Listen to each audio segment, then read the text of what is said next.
The RRSP is probably the most misunderstood account in Canada.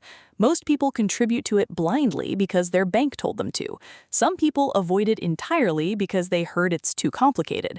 And almost nobody knows the withdrawal strategy that can save you tens of thousands of dollars in retirement. By the end of this video, you'll know exactly when an RRSP makes sense for you, when it doesn't, and how to actually use it the smart way. Let's go. The RRSP, Registered Retirement Savings Plan, is a tax-deferred account. Here's the key word: deferred, not eliminated, deferred. When you contribute to an RRSP, you get a tax deduction that reduces your taxable income for that year.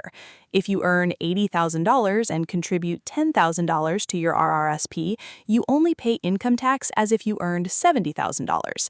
Depending on your province, that could mean $2,500 to $4,000 back on your tax return. Your investments then grow tax-sheltered inside the account.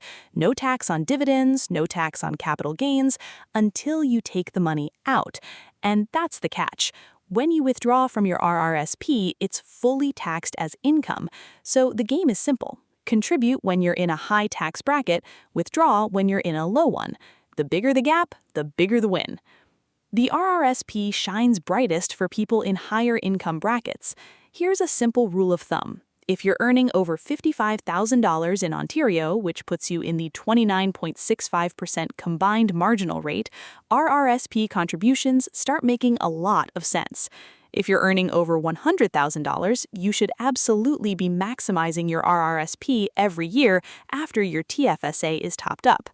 On the other hand, if you're early in your career and earning under $50,000, your marginal rate is lower. And in that case, it often makes more sense to hold your RRSP room and wait until your income is higher.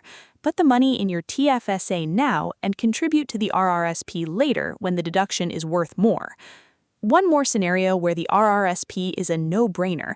If your employer offers RRSP matching, take every dollar of it. That's free money with a tax deduction on top. There is no better deal in Canadian personal finance.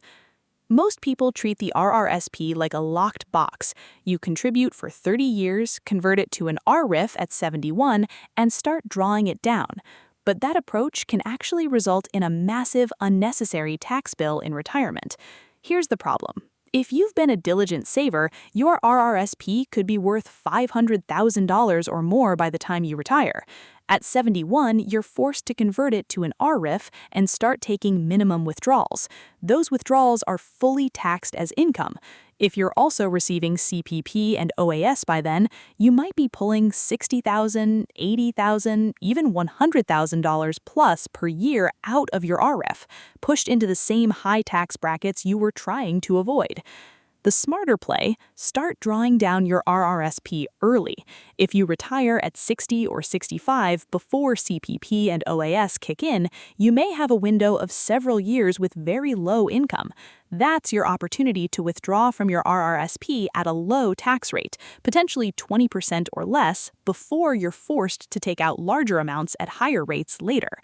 This strategy is called RRSP Meltdown or RRSP Drawdown, and it's one of the most powerful retirement tax moves available to Canadians. The goal is to keep your lifetime taxable income as flat and low as possible, not let it spike in your 70s when you have less control over it. Two other things worth knowing about the RRSP. The Home Buyers Plan lets first-time buyers withdraw up to $35,000 from their RRSP tax-free to put toward a home, as long as you pay it back over 15 years. The Lifelong Learning Plan lets you withdraw up to $10,000 per year, max $20,000, total, to fund full-time education for you or your spouse. Again, tax-free as long as you repay it. These aren't reasons to over-contribute to your RRSP early, but they're useful tools to know about. Here's the summary. Contribute to your RRSP when your tax bracket is high, avoid it when your bracket is low, and plan your withdrawals to smooth out your income across retirement rather than letting it all pile up in your 70s. This is the kind of strategy that can save a Canadian family tens of thousands of dollars over a lifetime, and you now understand it better than most people who've been investing for decades. Next week, we're talking about the FHSA, the new account that gives you the best of both the RRSP and the TFSA, and who should be using it right now.